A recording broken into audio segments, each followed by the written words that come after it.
All right, welcome out. Here we are again. We're moving on. We're getting up to chapter 6 as a review, as I am want to do. Um, we started off with fair-minded thinking. We have to think about, first of all, how do we think? What is weak-minded thinking, strong sense, or weak-minded thinking? Strong sense thinking is fair-minded thinker, right?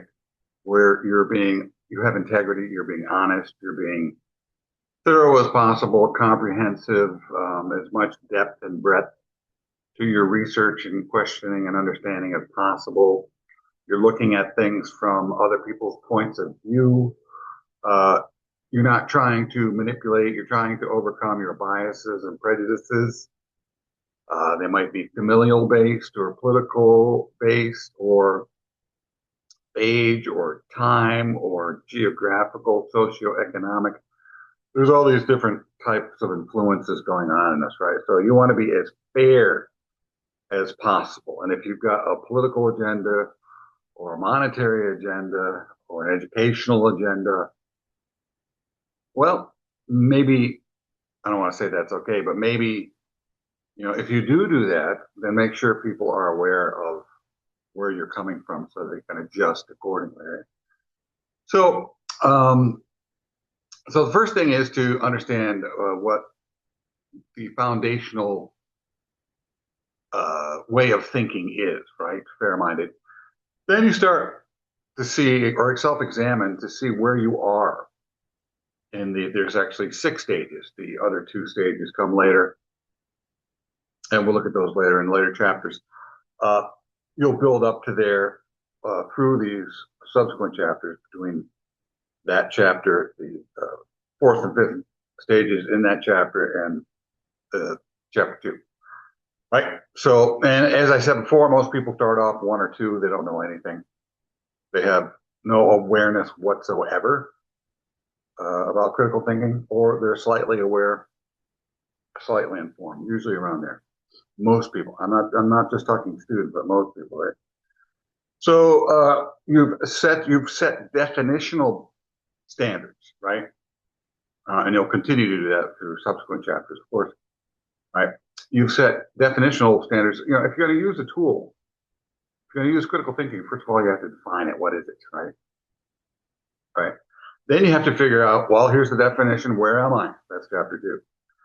Then you have to go a little deeper in regards to the self, but in regards to the self within the context of the world you live in, or in this case, a complex world. I don't know if it's never been complex. It's always been complex, but more so now than ever before, especially with immediate online access to information, misinformation, all kinds of bad information, mediocre information, manipulating information, right?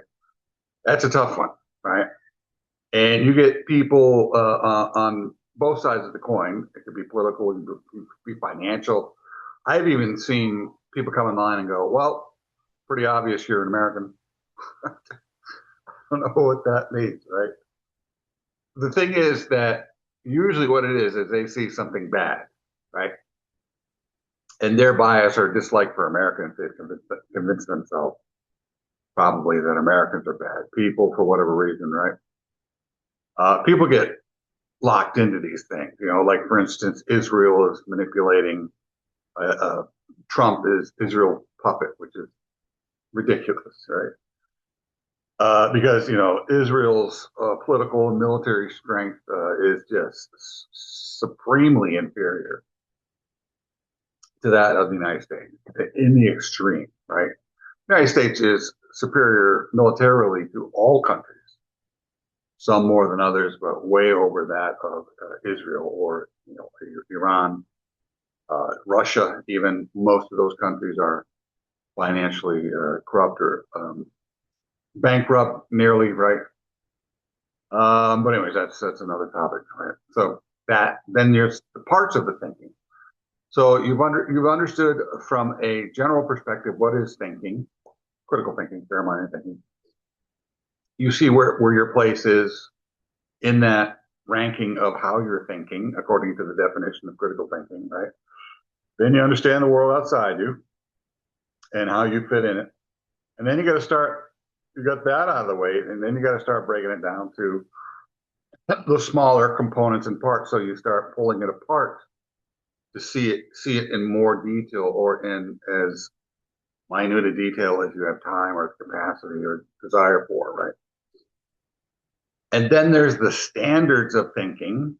So this goes a little beyond just the definition of critical thinking, standards of thinking, right? And now which we just finished up.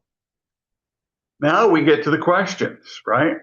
The importance of questions. As I tell my students, it's all about the questions. I've had my students in critical thinking classes, I have them write questions or ask questions.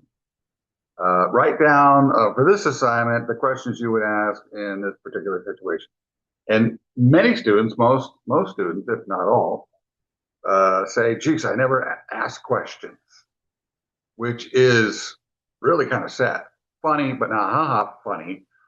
Funny in the sense that, well, education is about training individuals to think well. And if you don't train them to ask questions properly of themselves and others and the situation and the issue and the problems at hand, then you're training them for failure, right? Questioning your questions. That's great. You're trying to, again, float above the fray, not in a superior sense, but in as objective a sense as possible. You don't want to be, you're trying to limit the biases, right? You're trying, I don't want to say become robotic, but you're trying to take the emotions and the bias and the prejudices and the preconceived notions out of it, Very difficult to do, not easy to do. Most people have a tough time with it. There's very few people that I can actually listen to, and they come from various aspects of society. Some are on the left, some are centrists, and some are more right oriented, right? So it's not that the left is bad or the right is bad. Right are the good people, left is bad. Left are the good people, right? It's not that. It's the people who are best at thinking and probably problem solving and probably being the most fair to others are those that are good, solid, superior critical thinkers. And there's a video out there by Qualia, I want to say Qualia Soup. I'll be all right. And it's a 5-minute video on critical thinking. And at the end, it says that it creates critical thinking well, creates better individuals and communities. And I'll leave it at that, right? Dead questions reflect inert minds. And most minds are inert. Most people are inert. Most people don't do anything other than wake up in the morning.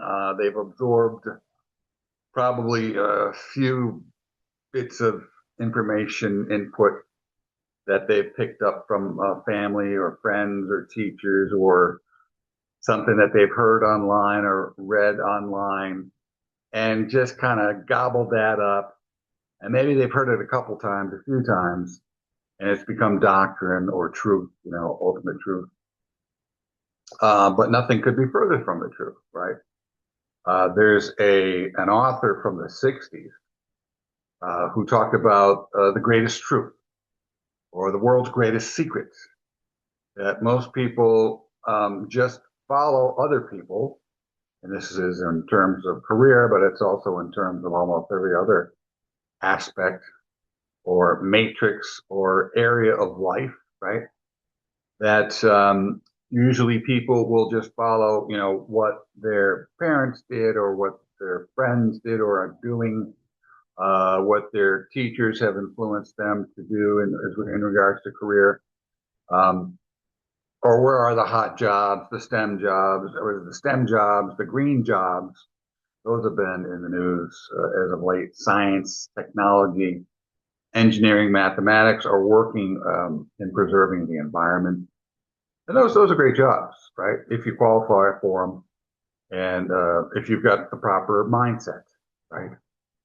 A lot of people don't, and then they go into these jobs and then they fail or are in them for a short period of time, can't take it for too long because they're bored out of their gourd, and they quit. They go into something else. You know, I have many students and clients, and I've known people in my family and friends, and I've read about people, many examples out there of people just not clicking with what they're doing, and it's because they're working at cross purposes, right? So this course also will help you really take a close look at yourself, examine yourself for not only being able to think well critically, objectively, as impassioned as possible, right? Thoroughly, comprehensively, as fairly as possible, blah, blah, blah. All those standards of thinking, right? But that'll work with critical thinking, but it also will work well in you moving forward in regard to your career, right? Or making any decision, buying bananas, buying a car, buying a house, voting for somebody, picking a career, picking a spouse, picking a avocation, vocation, whatever, right? That type of stuff.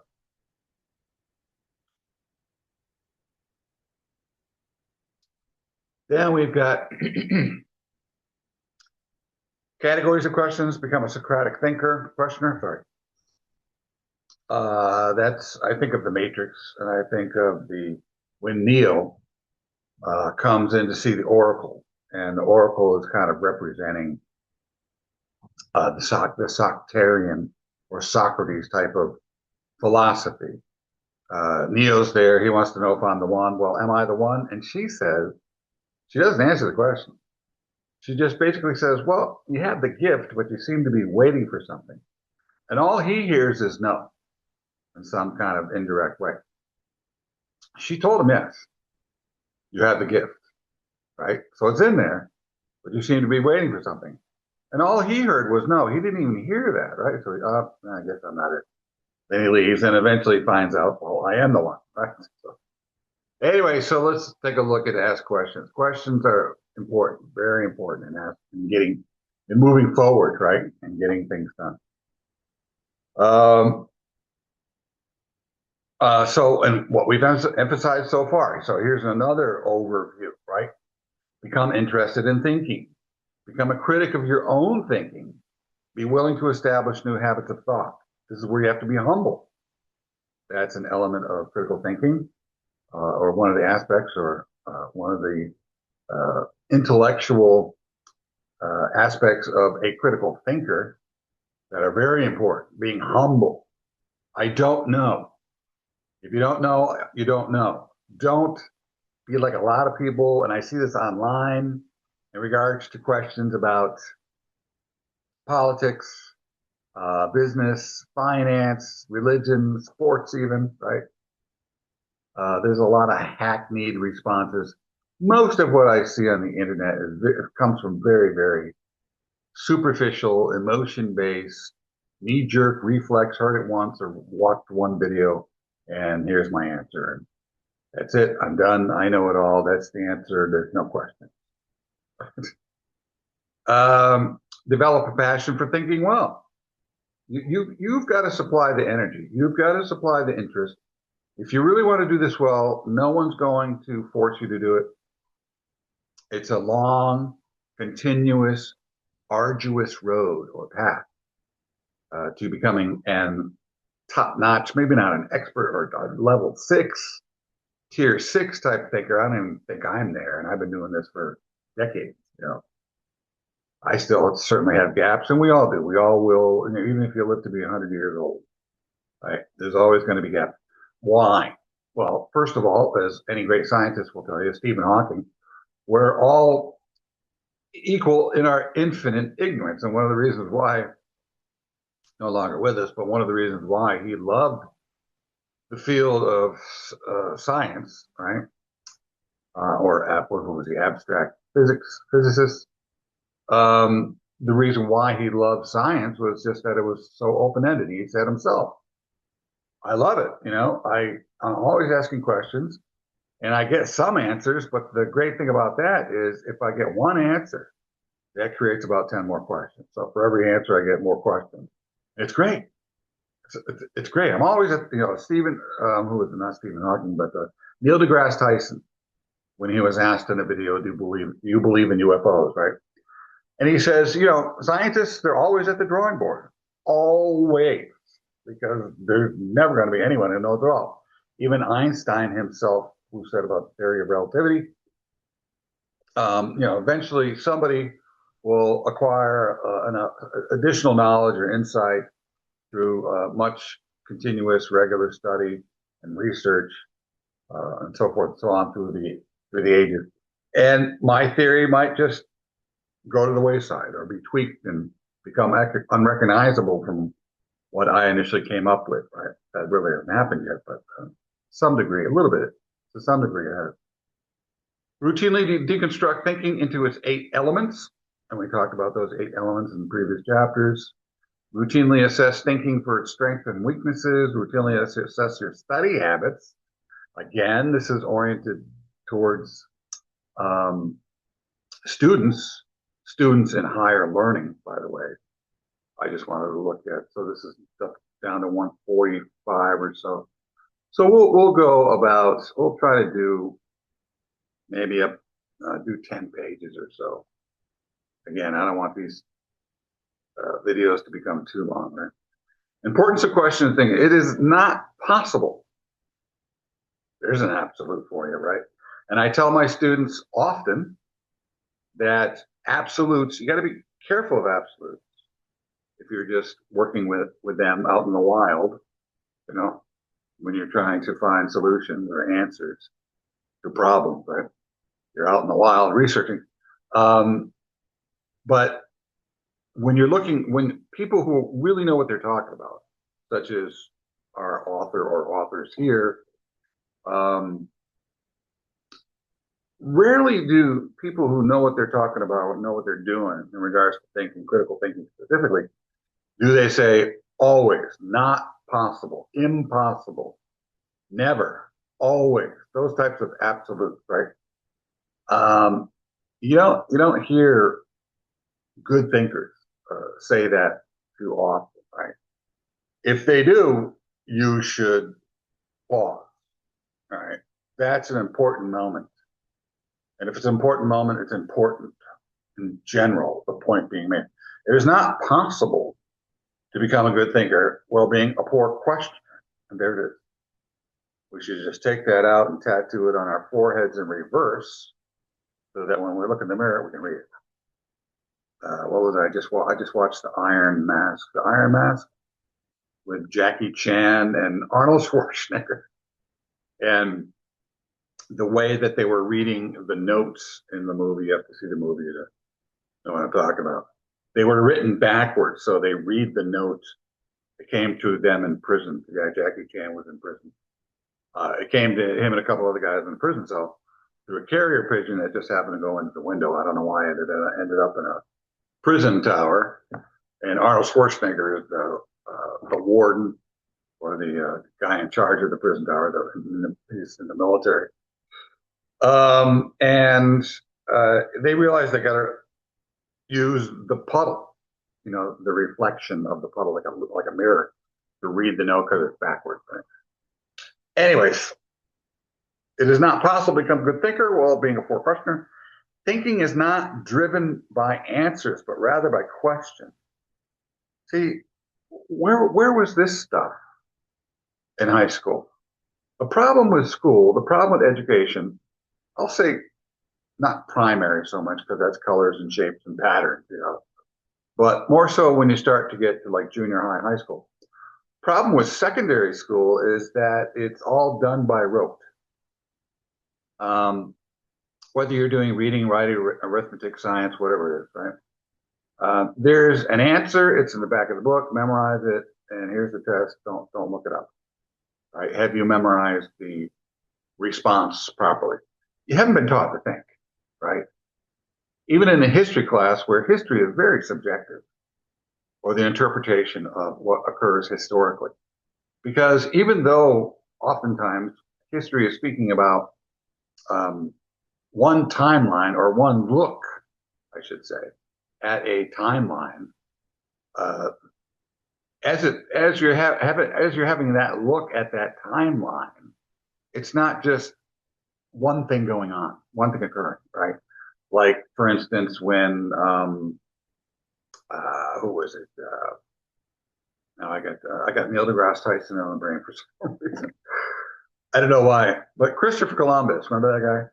1642, he sailed the ocean, but he's discovered America. No, no, no, and no, right? First of all, he didn't discover America. People are thinking America like the North America, America, United States. No, he discovered the Bahamas. He thought he was going for the Indies, but he was way short. That's why the indigenous people here were called Indians because they thought they found the West Indies, right? But totally wrong, way off, way short. Calculations terribly done, um, terribly posed or postulated or proposed, right? What about the indigenous people, the Arawaks, right? Those are the indigenous people who were living in the Bahamas or the area that Christopher Columbus came to. He sailed a couple times, but I think was that the first or second? I can't remember. My history in that regard is a little off. But anyways, that was 1642. But allegedly in the 12th century, Eric the Red was it? The Vikings came over here. There's proof that the Vikings touched down 1100 something. And then in the 1300s, there's evidence of explorers from East Africa, was it West Africa, touching down on our shores, American shores. And then there were others who came to these shores from Europe. You know, you've got the French who are coming over here. You've got the Portuguese that were coming over here. You got the Brits that were coming over here, and all kinds of people, Spaniards, right? Spanish. So who knows, you know, and how accurate is that information? Anyways, so Christopher Columbus discovered America. Well, maybe for Eastern Europeans, you know, fans of that uh, area, geographic locale. What if you're a Viking? I go, oh no, Vikings discovered America. And then you say, well, I'm from West Africa, so West Africa discovered America. And then you say, well, I'm from where, you know, choose your uh, culture or nation or group of choice, right? Anyways, if those who lay the foundation for a particular field, for example, physics or biology, ask no question, that field would not have been developed in the first place, right? Read Einstein, read Stephen Hawking, read Richard Feynman, Boyle, Planck, all the great. There's a book out there titled On the Shoulders of Giants, right? Some of the greatest scientists known to humankind, or are they? Is that maybe just from the Eastern European perspective? Check that. Read up on that. I don't know. Ask yourself. When a field of study is no longer pursuing answers to questions, it becomes extinct, and that's why Neil deGrasse Tyson, or Stephen Hawking, or Richard Feynman, or Einstein said they like science because they're always at the drawing board. They're always making discoveries. They're always asking questions. They're always new information, right? So even Einstein says no theory is absolute, right? Yet people who are ignorant of this, and that's your average person, think that in the field of science or almost any other field of complexity, relative complexity, such as the environment, right? Talk to environmental physicists, and they'll talk to you about how complex the environment is. There's literally a myriad means almost uncountable, number of inputs into environment. So, and there's no actual conclusive data that our input into the environment or the releasing of CO2 outside of the natural cycle or the living cycle, CO2 cycle, if you know what you're talking about in regards to climate change. Outside of that, what is the influence on the environment? Sure, we contribute, by releasing CO2 from fossil fuels. And the problem with that is CO2 from fossil fuels as CO2, carbon dioxide, that was in the environment at one time, right? What releases CO2? Well, we release CO2. Dead animals and plants release CO2. So those are all part of the current living environment, right? But when you take CO2 that come from previous environments, then that causes a problem, right? But you know, uh, sure, humans are one input into the environment, but there's many inputs into the environment. And even climate physicists say that there's no conclusive evidence that the input by humans is the cause or the main cause of global warming, or is it global cooling?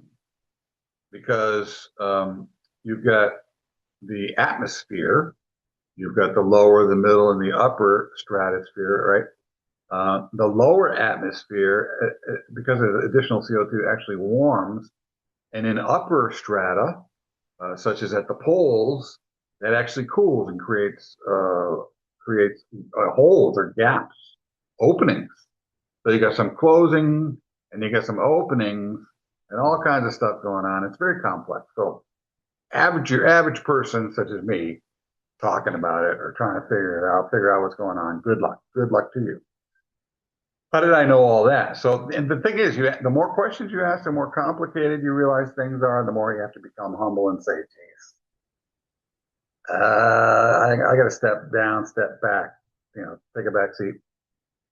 Because even the scientists, the people who are highly trained in this and work at it all the time, don't know. Well, we come in part-time, very small fraction of our existence with very little study, very little understanding, little knowledge and determination, and all the parameters of what we have to look at in regards to climate change. Say, yeah, climate change is real, and there's no question about it. Humans do it. We're done. Right? Yeah. Terrible thinking. Terrible. Terrible. There's the great intellectual Charles Barkley would say. To think through or rethink anything, one must ask questions that stimulate thought. On the other hand, questions define tasks, express problems, and delineate issues. What are these? What is delineate? Right? Look that one up. I'm not going to tell you. You look it up. On the other hand, if you don't know, look it up. And the less you know or understand diction, word choice, definition, the more vague you're going to be, the less exact you're going to be in your thinking. So I'll run circles around you, buddy. I've looked up a lot of words. I spent many a year building vocabulary lists, full pages of paper, and memorizing it. I didn't go on to build the next list. Fill up a whole page with words and definitions. Keep going over and over and over till I knew them dead cold. They became a part of me, my DNA. They were organically growing in me. Not just, I kind of looked at the definitions a little bit, kind of know it. No, I knew it. I know them. And I did that with page after page after page after page, right? That's how you learn. It's got to be full, complete, utter, absolute immersion. On the other hand, answers often signal full stop and thought only when an answer generates further questions. What did I tell you, people? Does thought continue its life as such? This is why you are really thinking and learning only when you have questions. Oh man, I'm in love with this stuff. Can I say that? Moreover, the quality of the questions you ask, there it is. This, I don't know, people are, fanboys and girls of singers and performers and rappers and athletes and whatever, but man, this is the stuff. This is the stuff that I'm a big fan of. Because this stuff is at the foundation of our existence. A lot of things that people really get into are just at the margins of our existence, or marginally important or significant. Yet nevertheless, they focus most of their time there and make the relatively insignificant overly significant to themselves and to others. Quality of questions you ask determines the quality of your thinking. Bingo. When you have no questions, you are not concerned with pursuing any answers. And most students are dormant, dull, unrefined, unstimulating, and just dullards. Nothing going on. There's no dynamic there. There's no energy. There's no great inquiries or questioning or depth of insight because of all that questioning, and research because of that questioning, and understanding because of that questioning. Right? They just kind of, did I get an A so I can move on and get a job? I mean, those aren't bad goals, but come on. That's the tip of the iceberg. That's the tip of the iceberg of life. A field is alive only to the extent that there are live questions in it. Oh boy, you can put a person as alive too. For example, biologists and biochemists make progress when they ask questions such as, what are we made of? How do our bodies work? What is life? Right? The best teachers are usually those who understand the relationship between learning and asking questions. Oh, yes. As Javons, whoever that person is, says of his students, those who ask questions help me most. But even those who merely look puzzled helped a little by stimulating me to find more effective ways of making myself understood. Students have come up to me even recently. Last class I taught, thank you for being a teacher. Thank you for not being bored, and thank you for actually teaching. And I've had students say to me that you're the most real teacher I've ever had. That probably means I'm alive. I'm not a dead lump on a log. I'm not just reading out of my notes in an unstimulating, undynamic fashion. Consider the following types of questions based on elements of reasoning, intellectual standards. Questions of purpose force you to define our tasks. Questions of information force you to look at your sources of information. Questions of interpretation force you to examine how you organize or give meaning to information, right? Questions of assumption force you to examine what you're taking for granted. Questions of implication force you to follow where your thinking is leading. Question of point of view force you to examine your point of view. Consider other relevant points of view. All huge, very important. Right? And then you got questions of relevance, accuracy, precision, consistency, logic, a lot of stuff. Right? And here's another one.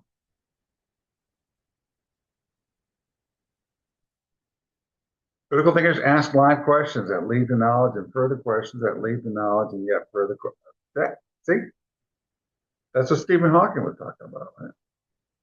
And Stephen Hawking, Einstein, Planck, Boyle, Feynman, depending on where you come from and how you pronounce, right? Is it Iran or Iran? Iraq or Iraq? You say tomato, I say tomato. Dead questions reflect what most of my students are. Inert. There you go. Most students ask virtually none, virtually almost none. Pausing for effect. 2, 3, 4.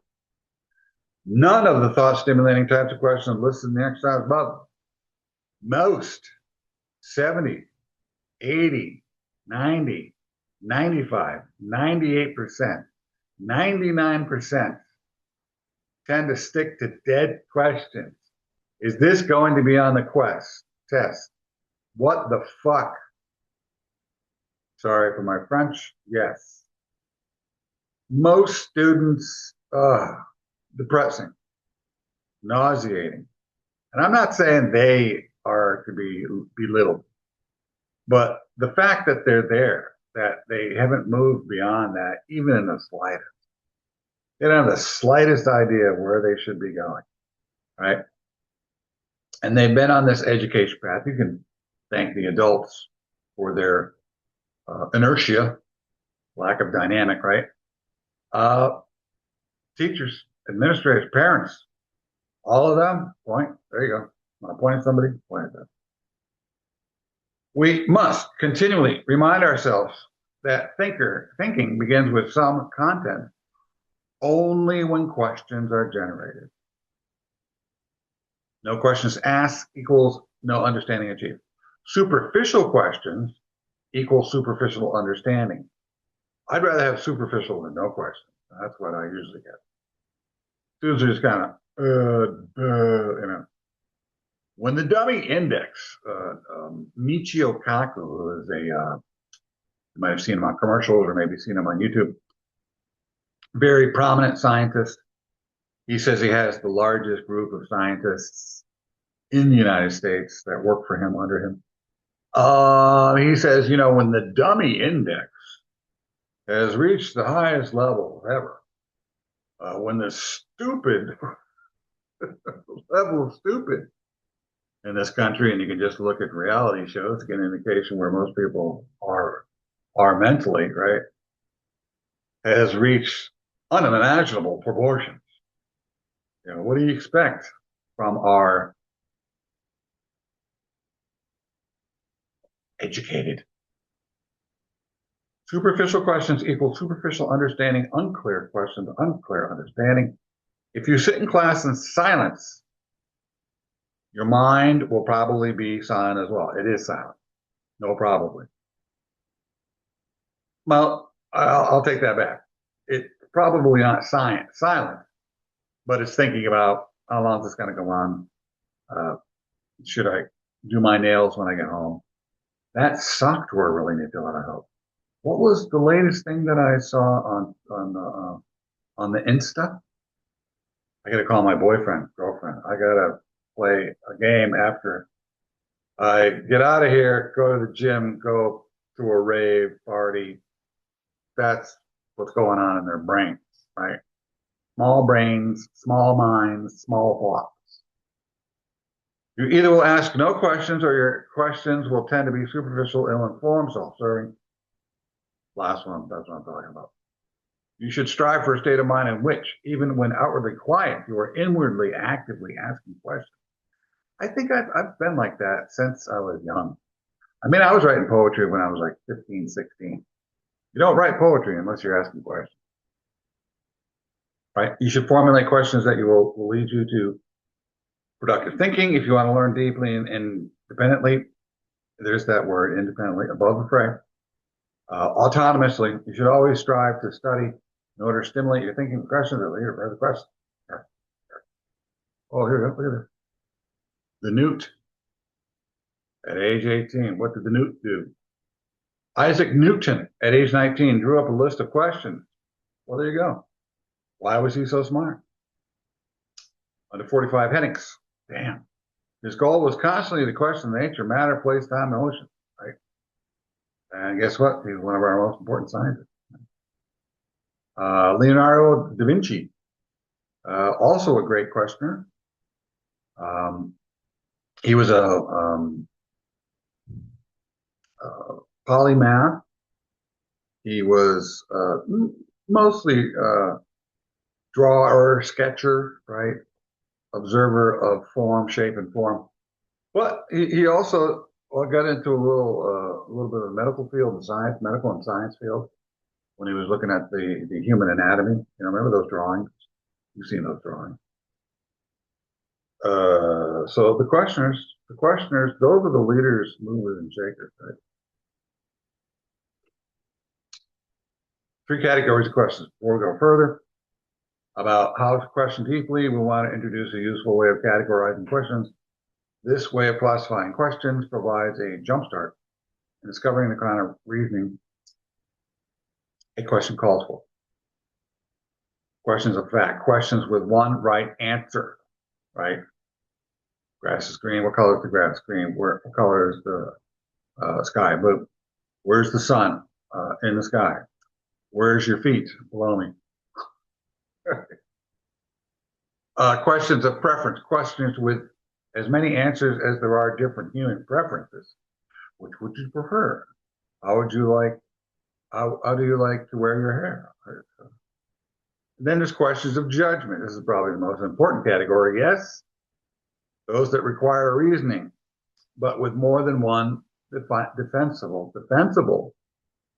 Can you defend your answer? Defensible answer. Ooh, good one.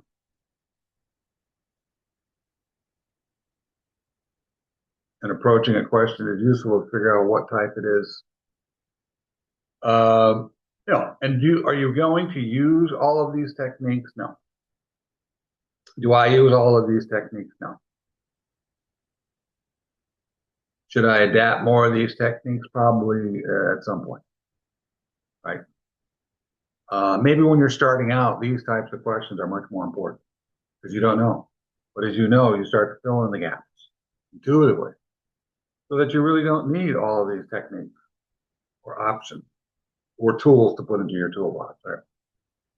It is a question with one definite answer. The question calls for subjective choice. So you get three categories.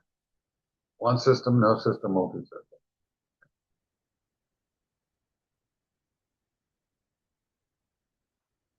We'll do a couple more pages here.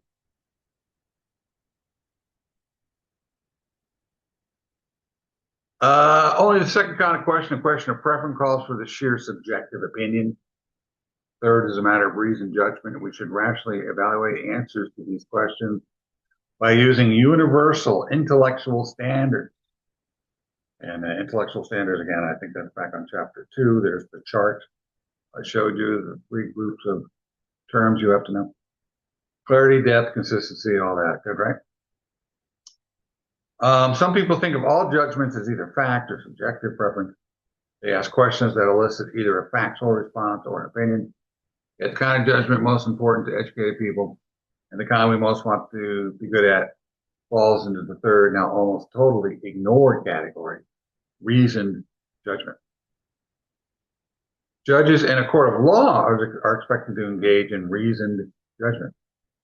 And yes, but I've seen judges vary considerably in their reasoned judgment. I've seen some punishment, even for the most extreme offense, which is murder, right? Some have gotten a couple of years, 5 years, 10 years, and then some get like 10 lifetimes. So what did you do? Did you kill someone with great, anger? How did dead is dead. I don't understand the difference. Well, sometimes somebody might die accidentally from what you do. You're at the root cause, but you didn't mean to, and it was an accident. Sure, that helps. That happens on occasion. But that's quite an extreme range for sentences. You killed someone, you get 4 years. You killed someone, you get 5 lifetimes. So I've seen judges' judgment, or even in the political realm, vary considerably, right? So that reasoned judgment, even for judges, can and does have bias, sometimes considerable bias. Judges aren't perfect. Judges aren't all the greatest thinkers, the most objective, the most impartial, right? Some judges have been impeached or removed from office because they weren't, right? And some judges I've seen, to be honest, most of the judges I've seen on the Supreme Court, most of the time, mostly in regards to, whether or not, the president can do this or that, mostly in that realm. I'm not talking about the personal judgments in the public, for murder and other, stealing and things like that. But I'm talking about in the political realm. Most decision, reasoned judgment has been reasonable, right? Occasionally I go, well, what happened there? What's going on there? And then I see if it's really bad, really off. I think they get a good talking to, maybe from the public, and then it starts to move in a probably more favorable or better reasoned direction or judgment. Right? Anyways, they're expected to render a judgment based on sound, relevant evidence, valid legal reasoning. Judges are under the ethical and legal obligation, and if they don't do it, they'll get impeached or removed, right? Not to base their judgments on subjective preferences and personal opinions, but they do that. I've seen that. I've seen that happen, obviously, right? And you've heard, well, the Obama judges determined that Trump was, or the Trump judges determined, right?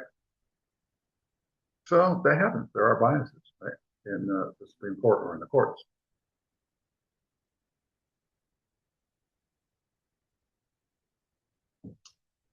When questions that require reasoned judgments are treated as a matter of preference, counterfeit critical thinking occurs. There you go. So it's not good critical thinking, ethical critical thinking, right? Counterfeit. I like that. Nice diction, word choice. When people reject questions calling for reasoned judgment and deep thought, they fail to see the difference between offering legitimate reasons and evidence in support of a view and simply asserting the view is true. Intellectually responsible people, by contrast, this is what you want to be, intellectually responsible adults, good parents, good citizens, good employees, good employers, whatever, right? By contrast, recognize questions of judgment for what they are, questions that require considering alternative ways of reasoning. This means they realize when a question can be answered in more than one reasonable way. Moreover, they appreciate the reasonability. You don't see that word around much.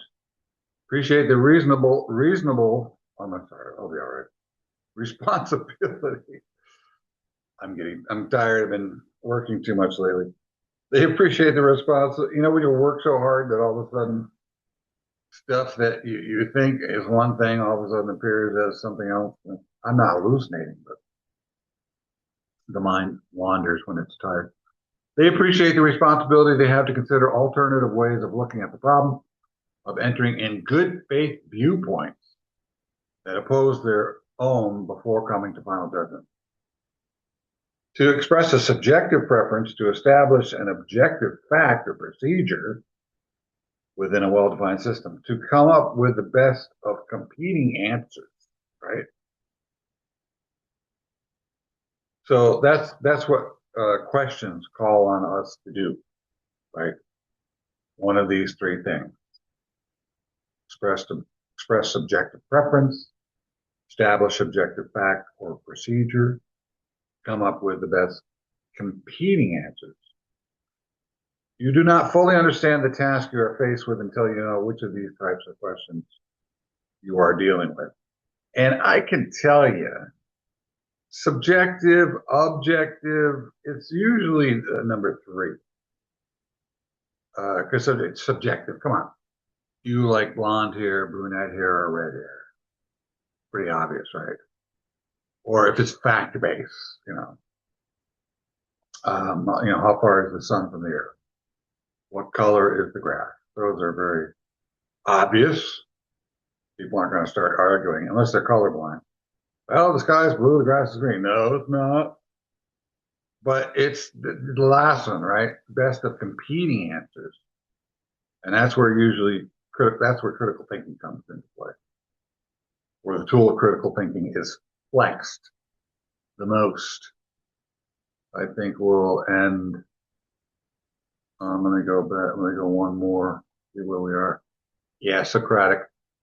So I'll end here. Let's end here. As you study a subject, distinguish among the three types of questions. That's pretty obvious.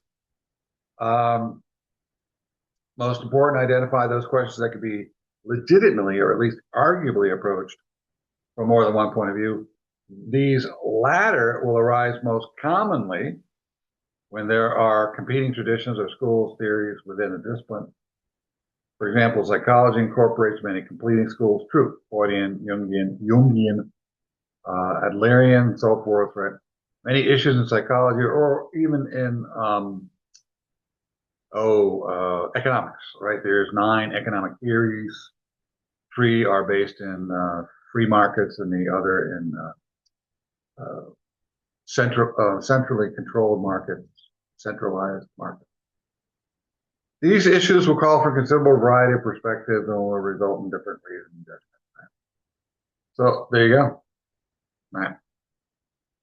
So, and that's another thing. There's another issue. Economics. There's a book that I've read, kind of like the ABCs or the basics of economics. And I think he's Chinese, a Chinese economist. And I can't remember his name. Chuan. I can't remember. But I've had my students read his book. It's been a long time. And he said that oftentimes that less experienced people are better at understanding or coming to a better understanding of what is at issue or at hand economically, because they're not biased by a particular economic theory, right? They see it through just one theory or maybe a couple of theories, overlapping theories. And they don't see that, right? So he says that people without that training or bias, they're not biased by a theory and or theories, right? They actually see things more clearly because of that lack of bias or understanding. So I guess there's an advantage to even being ignorant, at least according to that economist's opinion in regards to economic understanding.